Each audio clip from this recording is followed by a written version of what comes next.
This is the Inner Chief Podcast, episode 322. Yeah, it was brutal. Very, very difficult period of my life. So I look back and I think there was two elements. One, I hired a whole lot of people who didn't have technology experience, and I hired them because I knew them and from my mining days and through my personal networks. And in hindsight, what I actually did was I set them up for failure and I set the business up to have a really tough time. And then you couple that with, your own learning journey. So, I would very much back then put me as a first-time founder, making a whole lot of mistakes. G'day, this is the Inner Chief Podcast, episode 322. And our guest today is Jeremy Hastings, founder and managing director of Hutly. On being fired from his own company and successfully returning after working on his inner chief to transform the real estate industry. I am your host, Greg Layton, founder of Chiefmaker and the Council of Chiefs. And I believe there is a great chief in all of us, and that through listening to the stories, strategies and techniques of great CEOs, each of you can find and leave your own legacy through your work. The Inner Chief Podcast is where you will learn how to think and make moves like a CEO. For over a decade, I've helped CEOs and senior executives around the world boldly lead change, inspire their people, and leave a legacy. So every 2 weeks, I'll bring a deep diving interview with one of these CEOs or another one of a mid to large organisation so you can find your own path to greatness as an executive. In this episode, I chat to Jeremy Hastings. After a career in mining at Rio Tinto, Jeremy experienced his first business success through a gelato shop which sold 16 tonnes of gelato in just its second year. After an unsavoury experience with a crooked real estate agent, Jeremy then went on to find his life's mission to leverage technology to power a more positive, transparent and human-centred real estate industry. He created Hutly as the world's only living contracts platform and a place where all parties can transact real estate with trust. He's also the founder of a new product by Hutly called Bondable, Australia's first subscription-based residential bond service, which launched in 2024. Today, you're going to hear Jeremy talk all about how an accidental guinea pig brood was 7-year-old Jeremy's first foray into entrepreneurship, successfully negotiating the rights to the IP and platform he created while working for Rio Tinto, that he then wanted to commercialise after leaving the mining giant, being fired as CEO for his own company, and then returning after working deeply on his inner chief. We'll also go deep, Chief, into how he is transforming the real estate industry and in building an understanding that there are different types of CEOs sorted from different stages of a business. G'day, Chief.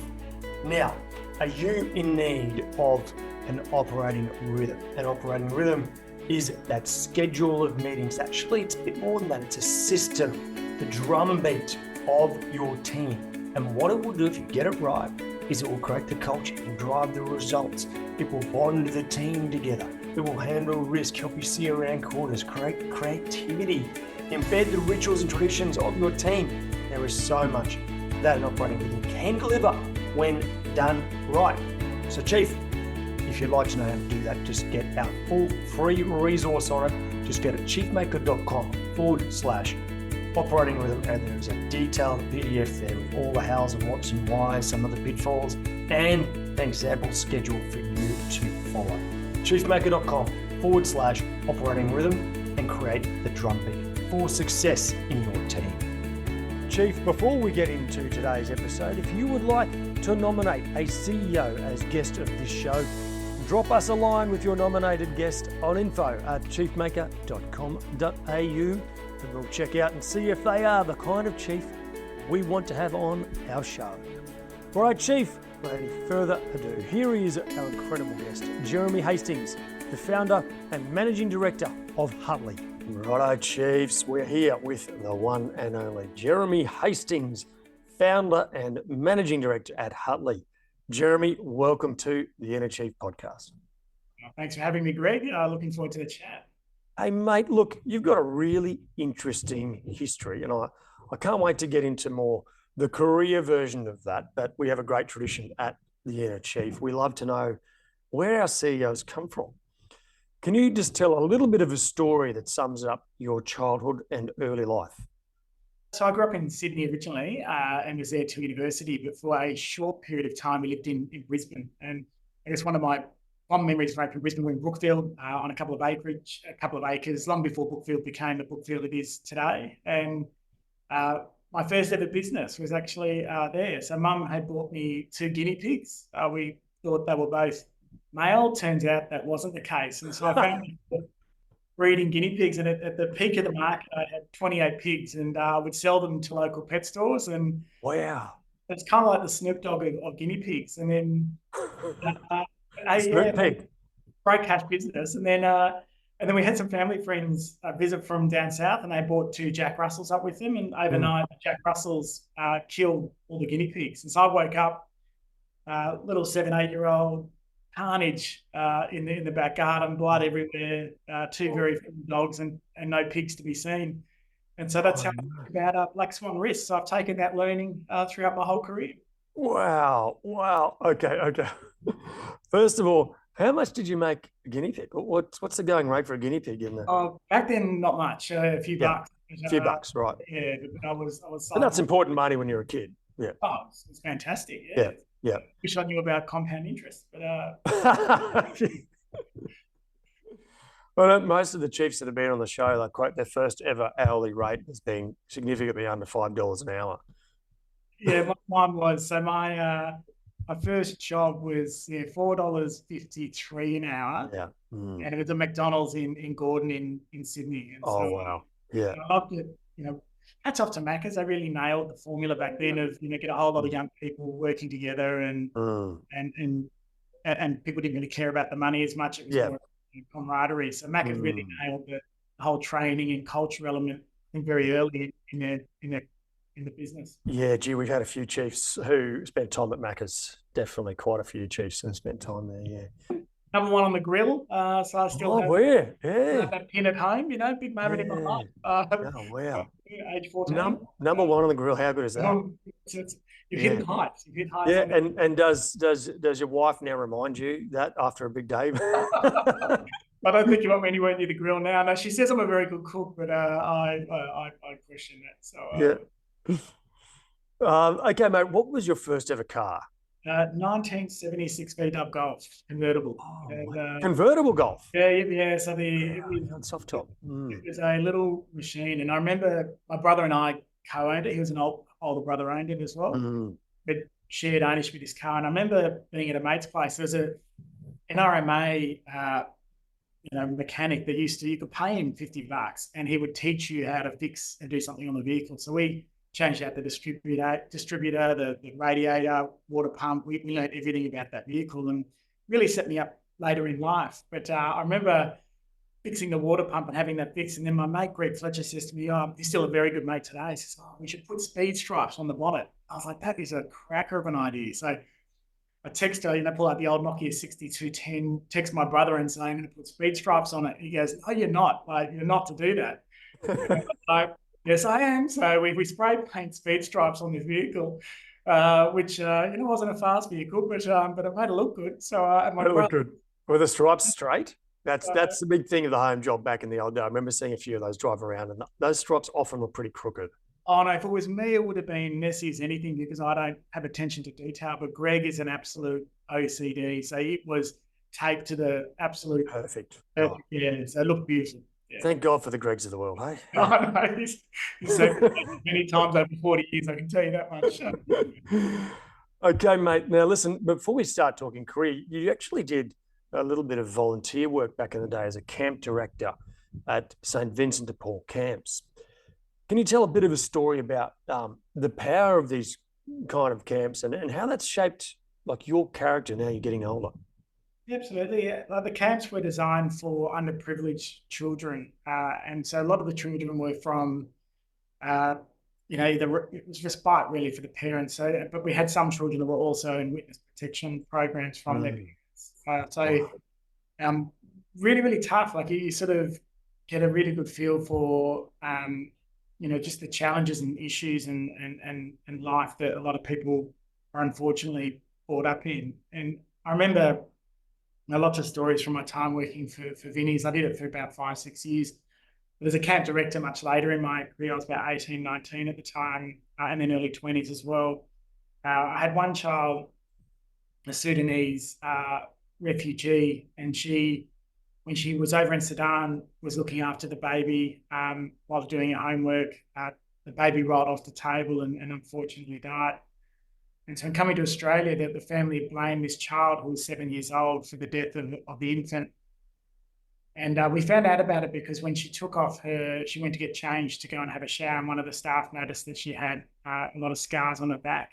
And she opened up to the staff during the course of the week that when she didn't do her jobs at home to the required standards, so she pretty much was looking after the household cleaning wise, she'd be, um, beaten, and if she then didn't do it again, she would be hit with a coat hanger, and that was what the scarring was. So it was a compulsory report to docs at the time, and so I did the report.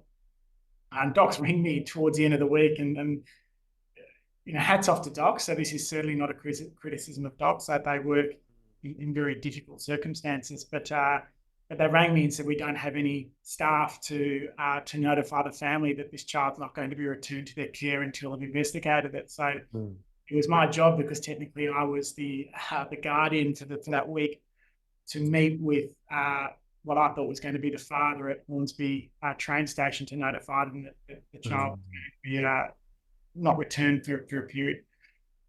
I remember calling the local police and saying, hey, I've got a notification to do. So they put two officers, 15 metres away in plain clothes, and arrived, and it was the uncle. And then Sudanese people are exceptionally tall. And so this bloke felt like 15'4", but and had an umbrella. I remember that bit. And I tried to inform him that this young child wasn't coming home, but no English. And so I had to get a translator on the phone and sort of talk him through it.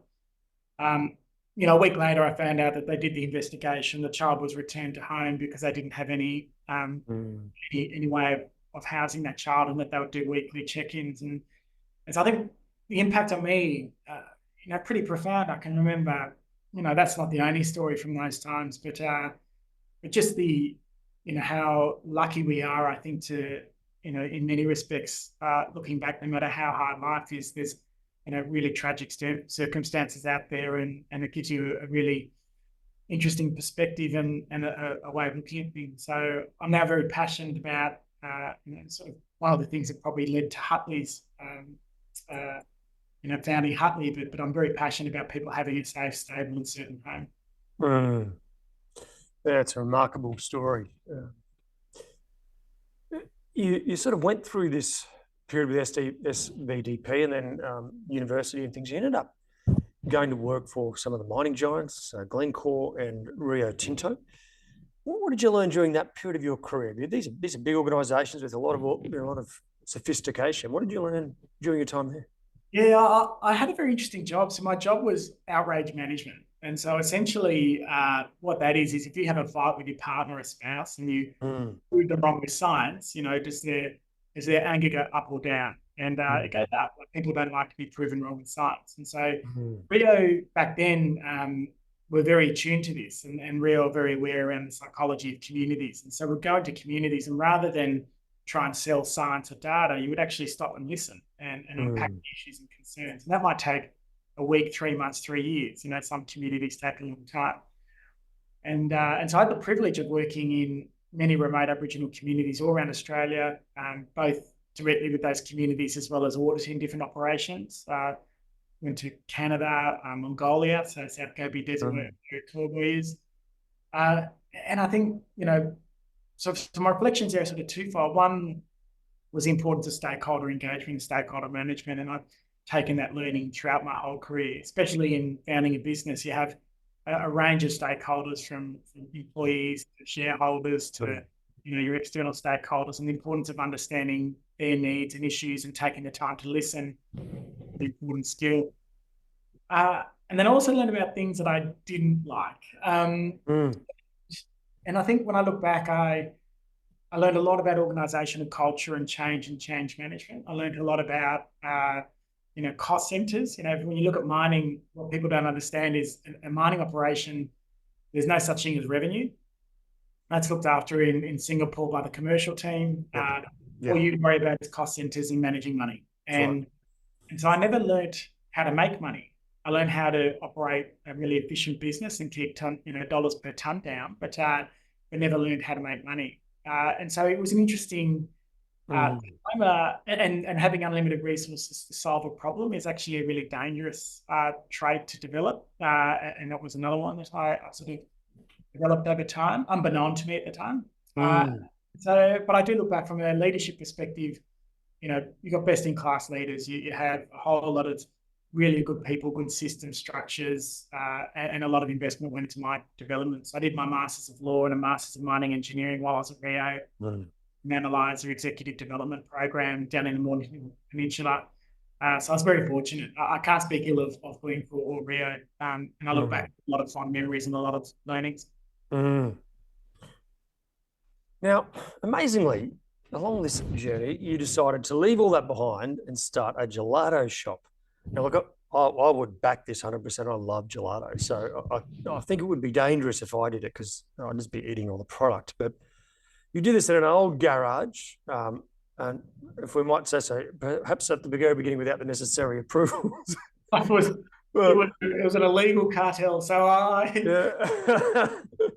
was, and I was still at Rio at the time. So it was 2014. The Gladstone Ports Corporation had opened a East Shores Marina precinct, spent $40-odd million, beautiful parklands. Gladstone has amazing parklands, mainly due to the ports and industry. And when they went to open it, there was a water park for kids in there. It was phenomenal, but no shops, nothing. So no commercial enterprise. And so I went and knocked on the door. I spoke to ports and they said, no, we're not interested in opening anything up. It's just a community facility. And I went and knocked on the door of a bloke by the name of Stephen Strong, who's been a big supporter of mine for many years and invested in it. He's one of our seed investors. So it's a very important part of my life over the last 10 years. And I remember knocking on the door and saying, hey, Stephen, do you own the land next door? No, that's ports. Okay, right. He goes, oh, why? And I said, well, there's this parkland. It's opening in 3 weeks. And it's a wasted opportunity not to have something down here. There was no shops anywhere to be seen. He couldn't agree more. So he took me downstairs, showed me this 6x3 metre car space in his carport. And I said, that'll do. So the next day I'm at Rio. At the time I was leading a team of about 30 people doing an open day for the mining operate for the refinery. And I said to them, just as a side note at the end of the meeting, I said, me and my wife are looking at opening up something for the Marina precinct. We're thinking just a convenience store with some pies and maybe some ice blocks and a Peter's ice box. I don't actually already ordered the Peter's ice cream fridges. Everyone's just chatting, no. And then one of the mums said, oh, you should do a gelato and espresso bar. And the whole room went, that's amazing. You should definitely do that. So I got home and I said to my wife, gelato and espresso. She goes, oh, Gel Espresso. So that became the company name. And so over the course of 3 weeks, I would finish my job during the day. I would go to the gelato, what was to become a gelato bar at night. I guess I can admit it now. I did full fit out myself, electrical, everything. We had a tank in the corner of the room we used to fill with water at night, which would feed a water pump because there's no running water, therefore no grey water. So we'd fill these buckets of grey water, put it into a wheelie bin out the back, and then with a submersible pump unbeknown to the neighbour, pump it into their sewer every night. It was Wild West. It was Wild West. So I rang the gelato supplier, Delizia. John at Delizia does an amazing job. They won a few food and wine awards. And I said, can I have gelato? He said, yes.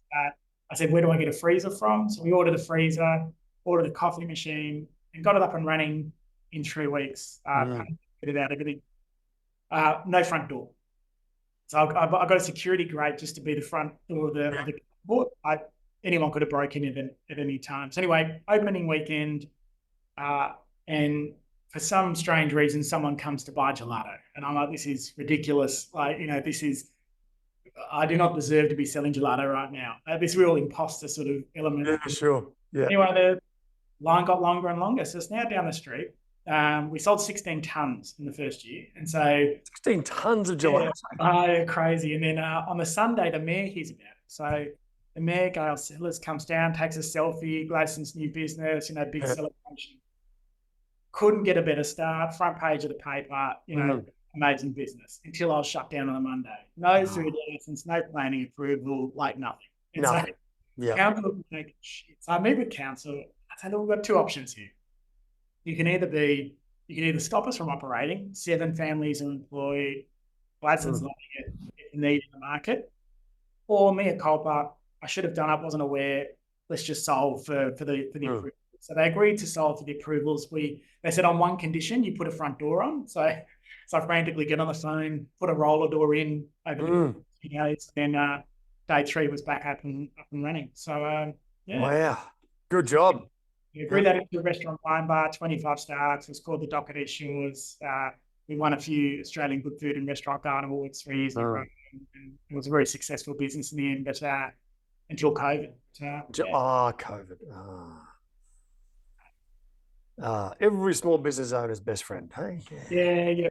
Well, it meant that I shut that one down and focused on Hutly. So in hindsight, yeah.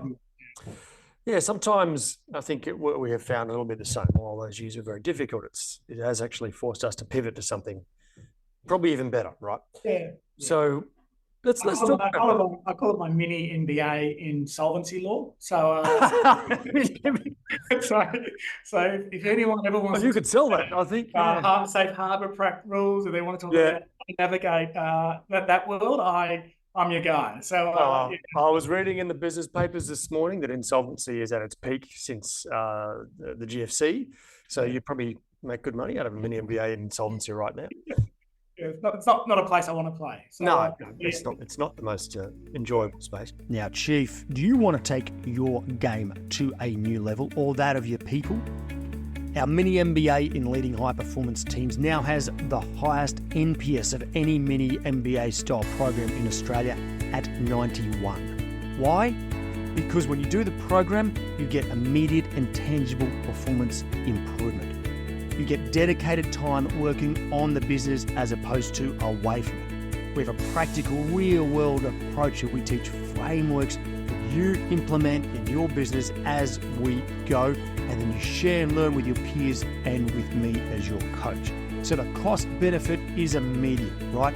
The weekly coaching sessions are live and you get a chance to ask questions direct to me and of your peers.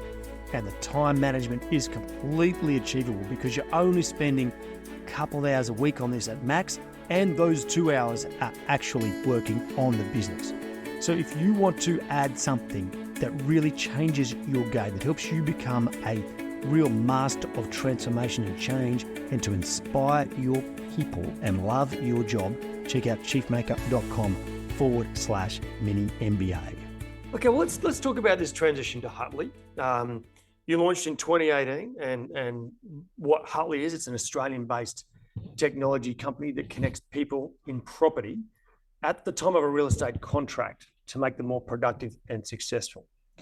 You now service 47% of the East Coast property market in Australia, 4,000 agencies on the platform, 1 million contracts processed per annum, and approximately $18 billion worth of contract value per annum on the platform. Could you have imagined it was get to this size within 6 years? That's pretty impressive. No. I think one thing founders are very guilty of is you never stop and look back. You sort of just make something and keep going. But I do look back and with mixed emotions. You have this element of it's a learning journey, and that learning journey can impact a lot of people, both positively and negatively. And so you sort of have to reconcile and appreciate everybody that's contributed to that journey along the way. And then you also look forward and go, wow, man, if we do that in 5, what can we do in the next 5? So it becomes a real element of, but no, to answer your question, no, I never thought 5 years ago. In fact, the honest truth is the company name was Arsmart. Yep. And so, not Hutly, and sounds like Ass Smart. And I remember pitching to our first lot of investors, and they'd drawn an ass on the wall. And I sat down in a meeting, that rubbed it off before I got there. Sat down in the meeting, and 5 minutes in, I said, "Don't worry, we're going to change the name," and pointed to the rubbed out ass on the wall. Yeah. I burst out laughing. They ended up putting 430 grand into our seed round. But we went from Ass Smart to Igloo. Keep you out of the cold was the company name. Oh, that's good. Yeah. And Igloo started taking off, and we said, "Oh, we better do a trademark check." And it turns out that we were in breach of 46 trademarks. And so that's why we went from Igloo to Hutly. So Hutly, rudimentary shelter, we sold the product. So what exactly does Hutly do? Yeah, so at the moment, so I look at the real estate contract as this sort of beautiful nexus of value. So you have, traditionally it's been a paper-based document. What we do at Hutly is a real estate agent or property manager will fill out the contract, and they'll send it for signing on our platform. So essentially, we provide a means for them to transact real estate. Sure. We capture the data in that contract, and then we can provide insights back to the agency using the platform into the broader market around what's going on in the property market. And then we also can unlock the vendor, buyer, landlord, and tenant as customers of ours. So we then put offers specific to their needs, and we'll talk a little bit later to one of those products that we're about to. Sure. Yeah. Where we want to be, where we're moving is we'll launch Hutly Pay later this year. So you look at $18 billion a year of contract value. We have a really unique solution we're bringing to market that we call it automated trust accounting. So removing the need for a real estate agency to manage their own trust account and a centralized trust account using us. And so we become a payment service provider in the future. Wow, that's going to be impressive. Yeah. Hey, so you're managing gelato espresso restaurant in Gladstone. What was the moment that you went, "We've got to do something here that fixes this contract"? Sort of twofold. So the gelato bar is going really well, and the restaurant was. This is 2018. And I had the luxury of a general manager running it, so I wasn't hands-on tools. And I had been building, so when I was at Rio, I led the development of some software, which was called a real-time online community system. And we basically took all the data from complaints at an operation over the course of its history, married that up with BON data, and said, okay, if we no longer hydroblast on the western side of the plant after 6 p.m. at night, we should not get any noise complaints. And sure enough, when you add data up and you look at what you're doing at the time and change your behavior, you have an impact. So really, really successful platform. When I left Rio, they didn't want me to go, so I agreed to do a bit of a handover period over 6 months. And I said at the end of that, I'd like the rights to that IP, and they agreed to that. And so I went to commercialize it. And what I quickly realized was that operations that need complaints management software don't think they have a problem. And when they do have a problem, aka current affairs knocking on the door, it's too late to implement that change. I didn't actually have a market. And it was Steve Baxter. I bumped into him at the gelato restaurant, at the restaurant. He was there having dinner. And then I said to him, "Can I steal 5 minutes of your time?" And to his credit, let me bounce a few things off him. And he said, "It won't work. You don't have a market." And that blunt, it's very blunt. And that direct feedback, and I don't mind that. I've got thick skin, and made me stop and pivot. I said, "No, this isn't the thing." And my wife and I at the same time had been looking at expanding the gelato bar to other regions, but for every gelato bar, it's $1 million of capital, 7 staff, 35,000 people that you can serve. And I said, that's not scalable. So I said, I have to do technology. It's not going to be gelato. And then I thought back to my childhood, single mum, 4 kids growing up in Sydney. Whenever the market moved, we moved. And I just said, I look back at that experience. And then my wife and I had an investment property in parks in central New South Wales. Hired the property manager because I played rugby with him. Very good player, terrible property manager. So I won't say his name because I don't want to put his brand through anything. Very nice guy, lovely guy. We went from him to another agency. That licensee was caught stealing from the trust account, ended up going to prison for 3 months. Found out that the tenant didn't have a working stove and had a hole in the roof. They hadn't paid rent we thought they hadn't paid rent for many months, and we were being nice because we were told it was a young mum that was doing it tough, and so the real estate agent knew exactly what cord to pull on my side. And when we married up, it turned out that they had been paying rent the whole time, and the agent had been telling them that the owners were refusing to pay for maintenance and telling us that the tenant wasn't able to pay rent and just stealing out of the trust. Wow. Yeah, so it was a mix of all those experiences that I just went, there's got to be a better way. Real estate at the moment, it needs a digital transformation, and I wanted to lead that. That was, our big focus. And contracts was naturally a beachhead by which means we could access all the parties at the same time and have that conversation. So you launch Hutly, it's going along well, and you're quite open about the fact that as the business grew, you started to get a few things wrong, maybe a lot wrong, to the point where the board actually asked you to step out of the CEO role. And when I hear this, I go back and I think, geez, it sounds a bit like Steve Jobs when he was fired from Apple, right? But then later, you did come back. So can you just, first of all, the emotions when the board said you're out of the business you founded, but then what did you have to do to look inside yourself and grow? Yeah, it was brutal. Very, very difficult period of my life. So I look back and I think there was two elements. One, I hired a whole lot of people who didn't have technology experience, and I hired them because I knew them and from my mining days and through my personal networks. And in hindsight, what I actually did was I set them up for failure, and I set the business up to have a really tough time. And then you couple that with, your own learning journey.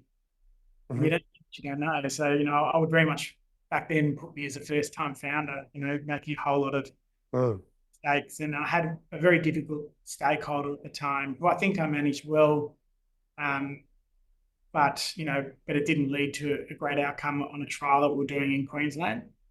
And so when the board asked me to step aside, we had some tough news from that stakeholder.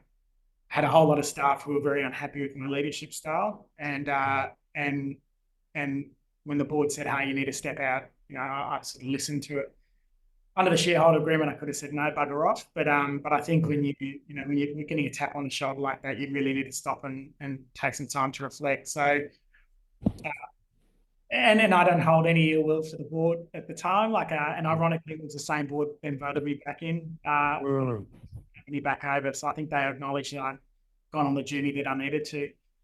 And the journey was a mix. There's a clinical psychologist that I engaged to look at, from a leadership perspective and from a, why was I demonstrating, some undesirable behaviours and going all the way back to, early development, childhood, etc., and understanding and breaking down those relationships and those impacts. And then I had an executive coach and a mentor sort of helping me through, what are the skills you need as a leader and how do you build out that toolkit. And then I think Alan Bird, who was one of the directors, said to me, the best experience you're going to have is actually sitting on the board. And so I was chair of the board, co-chair initially with the existing chair, and then that co-chair stepped into a director role to let me continue chairing the business. We hired 2 CEOs during that time, and it gave me a different perspective. You're looking at it from a shareholder lens, from a governance lens, from a risk lens, and looking at how's the actual, the ability to step out of a business. And so how's it actually performing? What are they not seeing? What are they seeing? And going through that process. So it gave me perspective I hadn't had before, and the ability and time to really work on myself and change my behaviour. So fast forward to March last year, the business was not going well. We were burning too hard, burning about 257 grand a month. CEO at the time, I think is a highly capable individual, but wasn't the right person for that stage of the business. I think had we been a little bit later, they would have shone. But being in that really tough in the trenches, manage cash day to day is a very different skill set to, you've got 10 million in the bank, product market fit, and you're growing funnel. And so I sort of acknowledged that we needed a big change. And so I put a plan to the board to say, hey, I think this is the change that we need. And it involved some really aggressive reductions in headcount and a narrowing of our focus as a business. But a month later, we were cash flow positive, and we have back. We've doubled our revenue in market size since. Mm. You talk about that shift in perspective from being in the business to being external, and one of the things that we talk a lot about on this this show is that ability to work on the business as you rise up through the ranks. That is the work of your role, not all the time, but a certain significant percentage of your time as a senior leader is to work on the business. I just want to get to the heart of how the paradigm shift and how it makes you think about an organization differently when you spend time on a board. I mean, you're in the heart of this business. You're heavily involved in the operations and the people side, and all of a sudden you're on the outside and you're only getting the reports. What did this do for you? Like, I'm just trying to get to the heart of it. Can you explain that? Yeah, so I think three things were my big takeaways. One, Rome wasn't built in a day. I think when I first had a crack at founder CEO, I had this unrealistic expectation of people around me and an unrealistic expectation of how fast the business should be moving. And that was purely, this underlying driver in me that, that things have to be done today, can't be done tomorrow. And really unhealthy when you're leading people in a business. So it took me some time on the board to look at how some quite seasoned CEOs ran the business and were a lot more patient, and also knew that they could only solve for sort of one problem at a time. And so we're very calculated in the way that they ran the business and solved for some issues. So that was one thing. The other one was not doing business with yourself.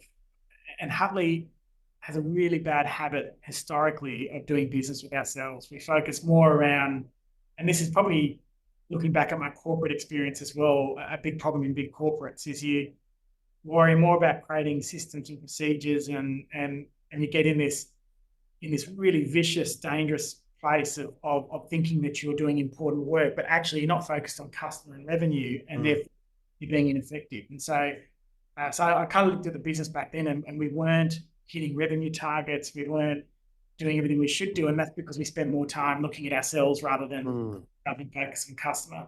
Can I just ask a bit of a question? When you shifted to the board, how did you realize that? Was it because the two CEOs were coming and all they were ever talking about was internal things as opposed to, was it just not enough customer spoken about at board meetings? Yeah, well, I was an executive chair, so I was still involved in M&A and the commercial activity. Yeah, sure. Yeah. So I still had day-to-day insight into where the business was at and how it was going. But yeah, 100%. Like I remember having discussions, even as a board, that if I heard them in a board meeting now, I'd say like, well, time out. Like this is bullshit. Like that's a problem we can worry about in 10 years when we're big. Like right now, our world is kind of simple. We're through the chasm of death in startups, so yeah, big tick there. Yep.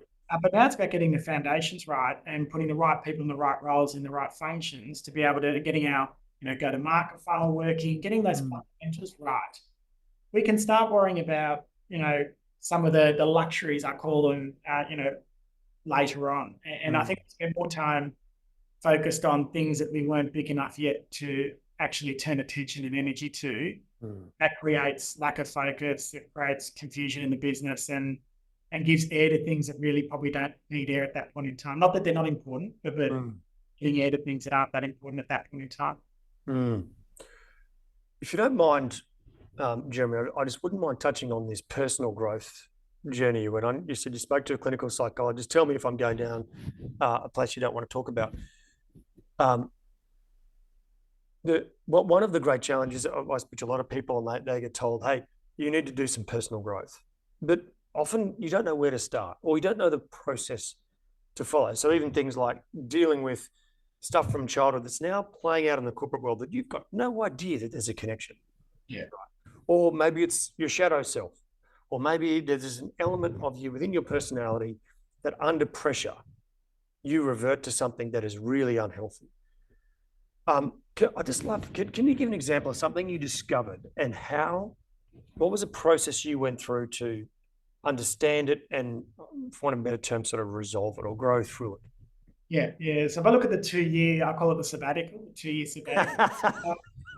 The first 6 months, I was super disconnected from the business. So that the board, I didn't step straight into the chair role. So for the first 6 months, it was, I was, I almost didn't identify with the company logo for that first 6 months. Like I just needed to stop and when I met with the clinical psychologist, and it took me 2 psychologists before I found one that and I think that's what people don't realize is that you've got to find connection, and if you don't find it, find someone. Absolutely.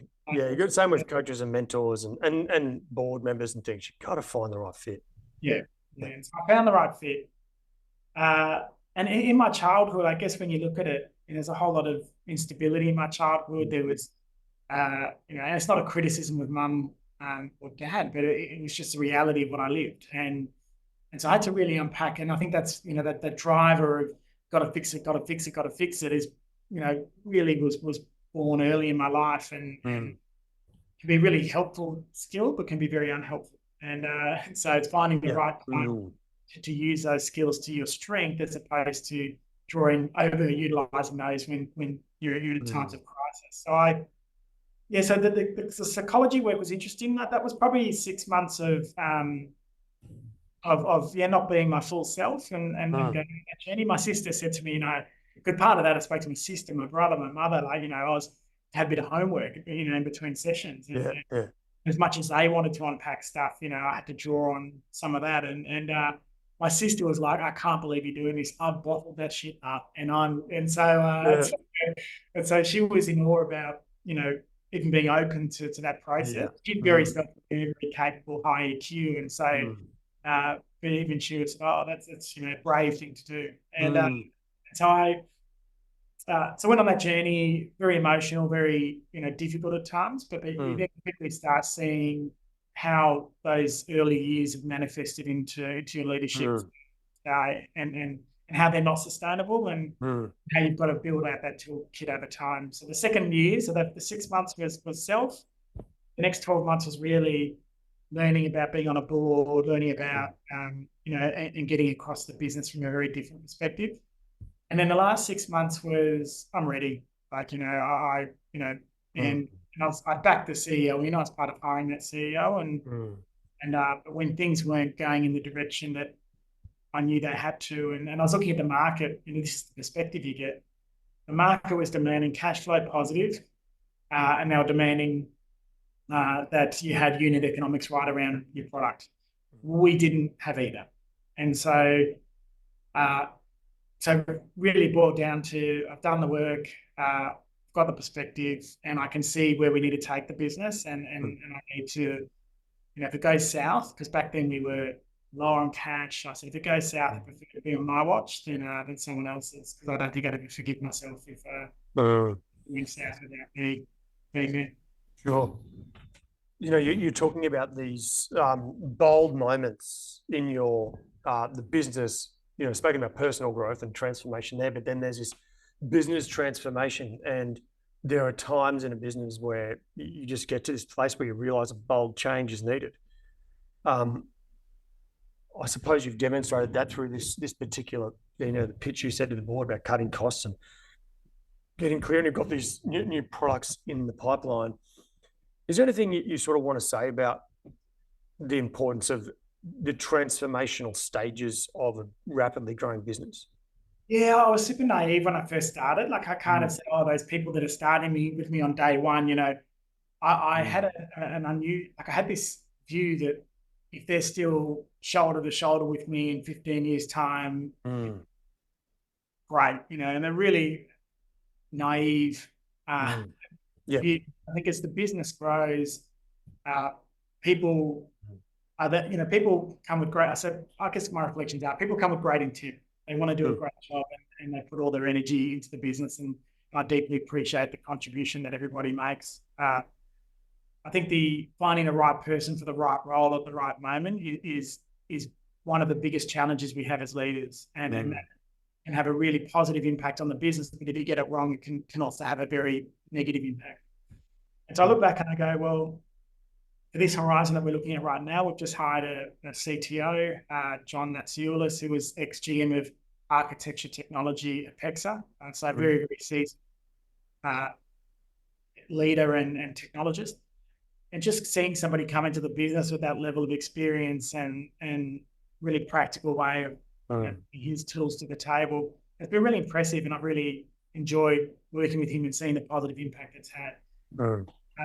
There's no way in hell 3 years ago John would have touched Hutly. We were way too early, too high risk, and it wouldn't have met his risk appetite as a leader. And so I think as you go through these horizons, you become attractive to different levels of talent. And as a business, our job is to make sure that we're bringing that talent in at the right time to keep that trajectory going and keep the business hitting goal and hitting target. And I think for me, it's the big learning as a leader is you don't have to do everything. Day one as a founder, you do. Sure. The first 2 years, you're it.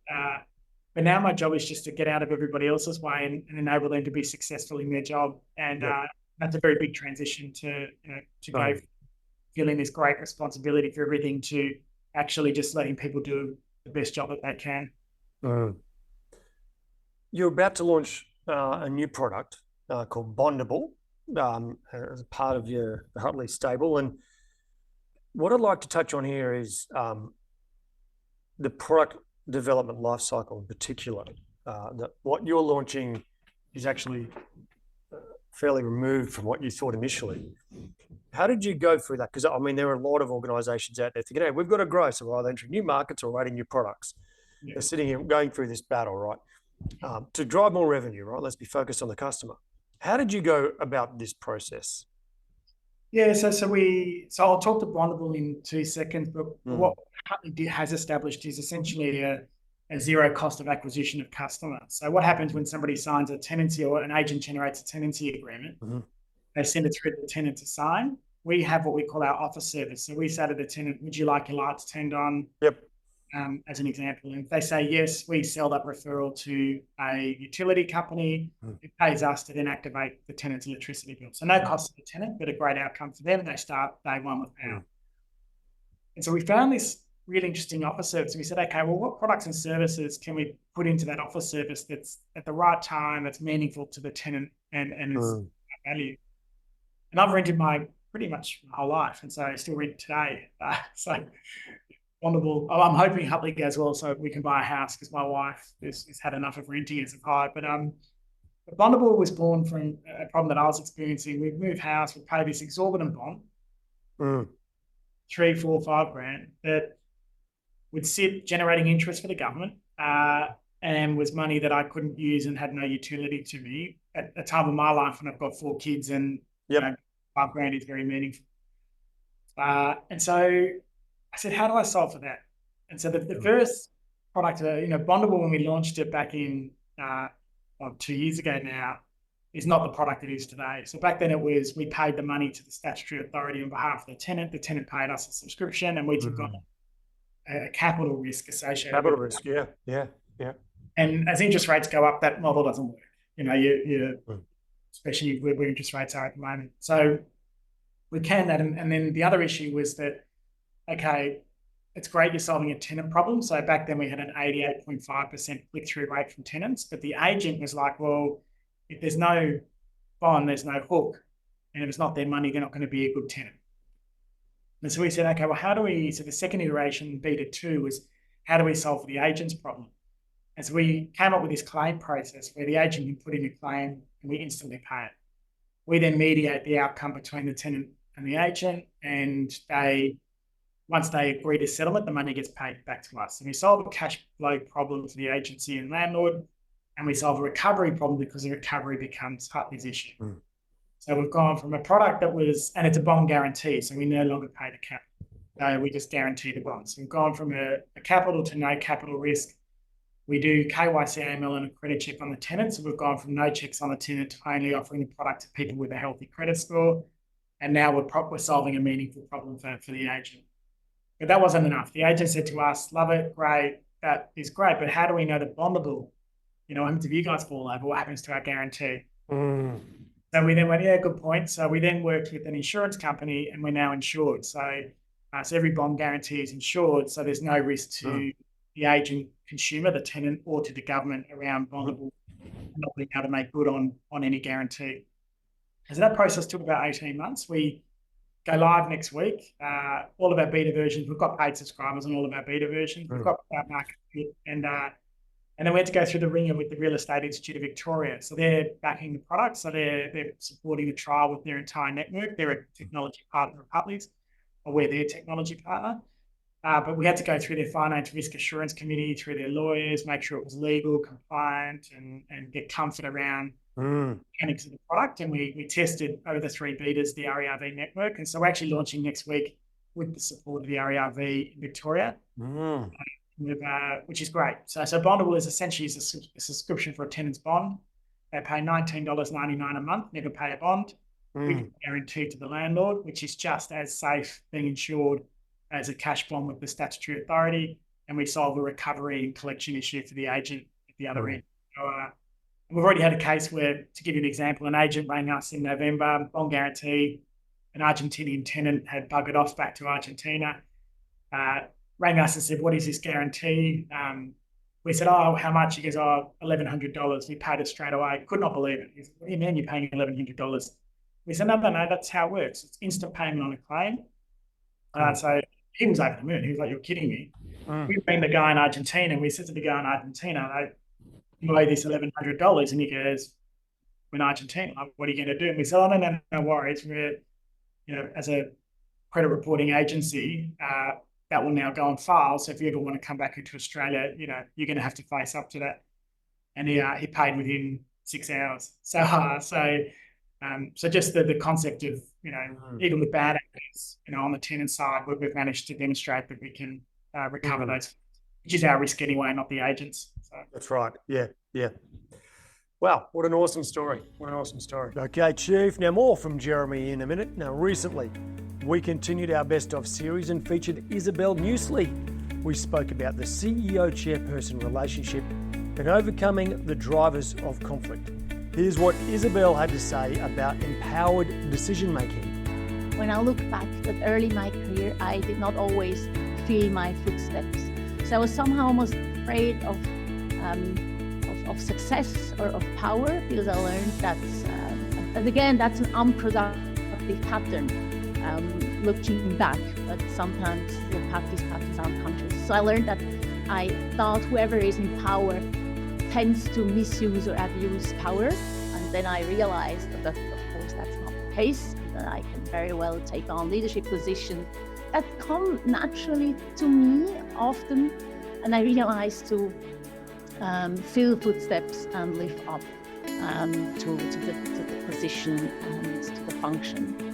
So that's, for example, a pattern that I've discovered and I've largely managed to overcome. You can listen to that wonderful chat with Isabel by going to chiefmaker.com/321. Righto, Chief, let's get back to our wonderful chat with Jeremy Hastings of Hutly. Look, let's just touch on one or two more things. I've got some final big questions for you that all the Chiefs answered, but one that I'm sure that is going through a lot of people's minds is 4 kids, couple of startups. How is he managing all that? I'd like to get a bit tactical on this. How do you actually manage? What's one thing you do to tactically manage 4 kids in a rapidly growing business?